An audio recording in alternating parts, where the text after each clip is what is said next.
Au cœur de la forêt des Vosges, c'est le royaume du sapin. Et en Alsace, le sapin, c'est quelque chose. Il a même son ambassadeur.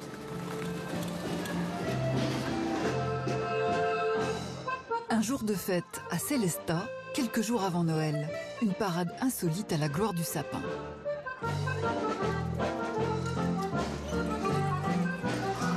À sa tête, un personnage loufoque, un conteur intarissable. Le professeur Sapinus. Bonjour les amis, bienvenue chez le professeur Sapinus et ses amis. Le temps de Noël n'est pas loin, il nous reste quelques dodos et nous allons aujourd'hui célébrer le sapin.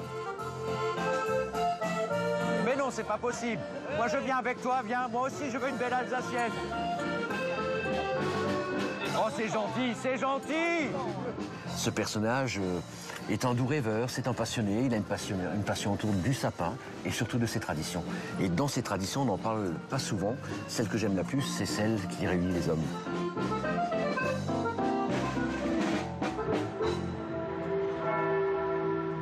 Dans la vraie vie, Sapinus s'appelle Philippe Roel. Tiens. Bonjour Martin. Le grand maître Comment arrive. ça va? Salut Philippe. Ça va toi? Ça va très bien. Hop là. Le sapin de Noël est sa marotte, sa faiblesse, son obsession. C'est ça. Bon, il faut les planter espacés, sinon ils ne peuvent pas s'exprimer. Un arbre s'exprime comme un être humain. Tout à fait.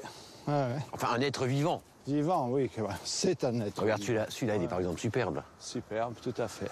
Voilà. C'est le résultat de beaucoup d'amour, tout ça aussi. Hein. Ah, il faut les bûchonner, c'est sûr. Il faut être présent, souvent. Philippe Roel est chargé de mission spéciale Noël à la mairie de Sélestat. Un emploi sur mesure. Et donc tu vois, attends, viens, je vais te montrer les petits sapins aussi là qu'on a. Ça c'est les plantations de cette année. Il faut savoir que le sapin, durant ces 10 premières années, est l'arbre qui consomme le plus les polluants atmosphériques. Il est d'une efficacité redoutable. Donc dans l'absolu, si on veut purifier notre air, plantons ces sapins. Au bout de 10 ans, ils sont coupés, on les trouve sur les marchés, effectivement, pour le temps de Noël. Mais à partir du moment où on replante un sapin, en plus, aujourd'hui, c'est une production agricole à part entière, qu'il faut reconnaître. C'est donc tout bénef, finalement, pour la planète et donc pour l'être humain. Et c'est durant ces jeunes années qu'il va capter toute cette énergie dans ces polluants-là pour lui pousser. Alors si ça, c'est pas un beau cadeau de Noël, je sais plus. Tu tiens la cime. J'essaye. Comme le bois est un peu mouillé. Ouh, ça pique. Attention, ça va venir, Martin. Ouh là là là là là là là. Voilà. C'est fait. La mairie a investi dans cette sapinière et Philippe veille à son équilibre entre coupe et plantation.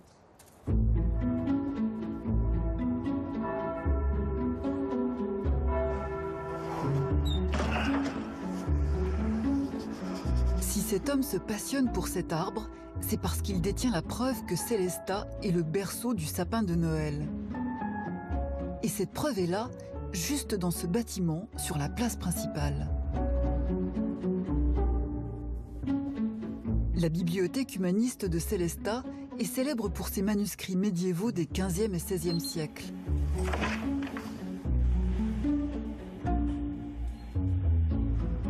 Une salle en verre sécurisée. Dans cette pièce sont conservés les ouvrages les plus précieux.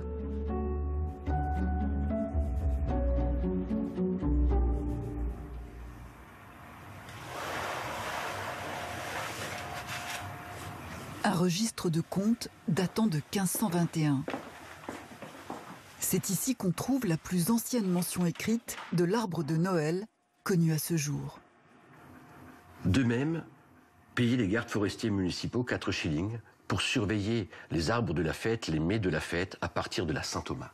L'arbre de la fête, celui qui va honorer cet événement qu'est Noël, eh ben c'est le sapin qui est resté vert et point dépourvu dans la nature. Et je trouve que c'est passionnant et je me rends compte souvent, lorsque je discute avec des gens, que on a pris finalement une habitude de rentrer le sapin. Mais on ne sait pas pourquoi le sapin. On ne sait pas pourquoi on fête Noël sous cette forme-là. Parce que le sapin est porteur d'espoir. Pour les païens, c'était faire rentrer cette énergie dans la demeure. Pour les pratiquants, c'était la lumière du petit qui allait naître. Et on revient toujours à cette symbolique du soleil. Le soleil pour nos cultures, le soleil par la naissance du petit. Il est l'auteur d'un abécédaire de Noël en Alsace. Il est aussi le grand maître d'une confrérie du sapin. Et il est même à l'origine d'une bière baptisée Sapinus aux arômes de sous-bois. Depuis 15 ans, chaque année, il organise aussi une exposition de sapins customisés. Un rendez-vous incontournable. Le conifère est cuisiné à toutes les sauces. Philippe a sélectionné plus d'une centaine de sapins originaux. Par exemple, le sapin médicament pour dépressifs, à ne pas laisser à la portée des enfants.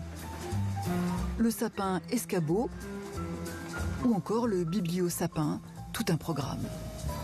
Bon, on va commencer par une création relativement originale, c'est celle de Raymond, un fidèle de l'exposition, où d'une part il a une structure en forme de sapin, mais dans laquelle il a intégré tout simplement les panneaux des ruches, et où il découpe encore une fois le sapin. Et ça c'est un beau clin d'œil, puisqu'il n'y a rien de mieux pour la santé que le miel de sapin.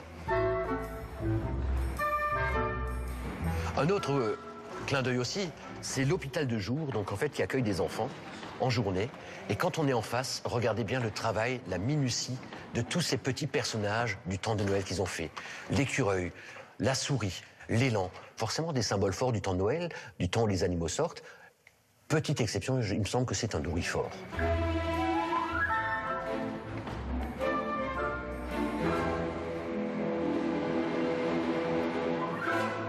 Alors là, on est déjà dans la culture cinématographique du temps de Noël. C'est en fait Dark Vador, tout le monde aura reconnu.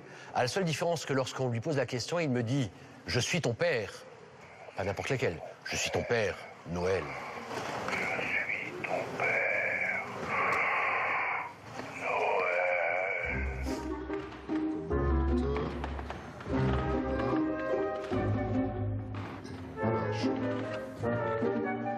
Ah, j'oubliais celui-là en fait.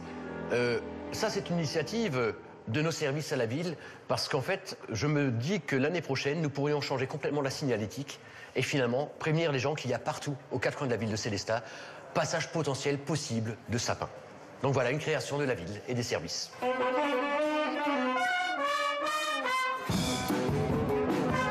comment ça va? Ça va, vous? Tout va bien? Ouais. Dans sa passion pour le sapin, il emmenait toute la ville derrière lui. Bonjour, bonjour, ça va bien? Ouais. Les commerçants rivalisent de décorations en son honneur. On le met partout, sous toutes les formes et pour tous les goûts. Pour certains, le sapin est même devenu une véritable success story. Ici, à la Maison du Pain, les boulangers créent chaque année un sapin en pâte feuilletée dont la réputation a largement dépassé les frontières de la ville.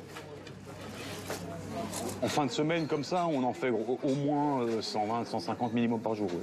C'est un produit qui se mérite. Donc je ne veux pas dire qu'on crée la pénurie, mais s'il n'y en a pas assez, c'est pas grave.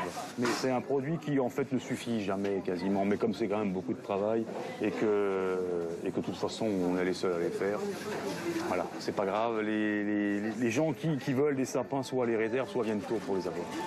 Donc,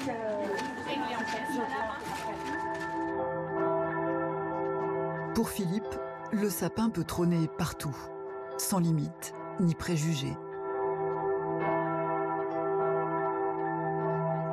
Avec ses arguments et son pouvoir de conviction, il a réussi à persuader le curé de lui céder son église pour une installation perchée.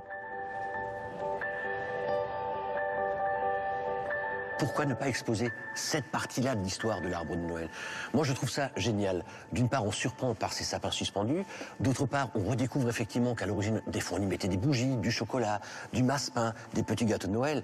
Parce qu'aujourd'hui, on sait qu'on y met des boules de Noël, des guirlandes électriques. Mais avant, on ne savait pas vraiment.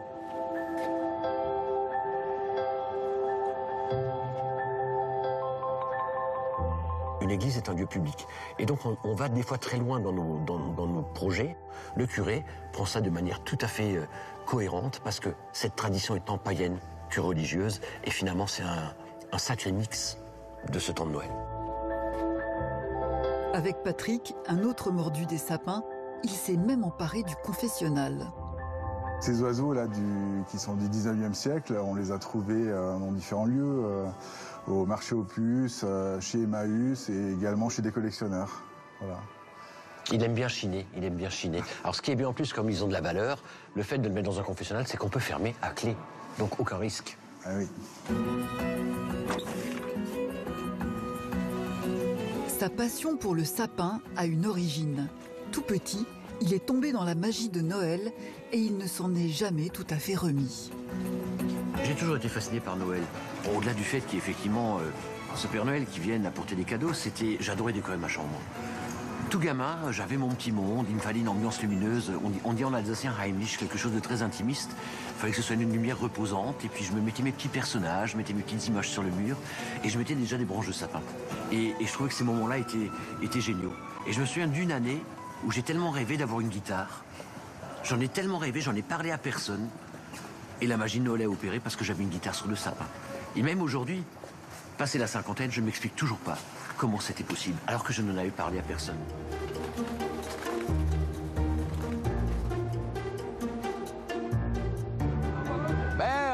Quand on aime, on ne compte pas, hein? Il s'amuse et tout le monde suit. D'après Philippe, le sapin a des vertus méconnues, dont celle de la bonne humeur. Un arbre décidément plein de ressources.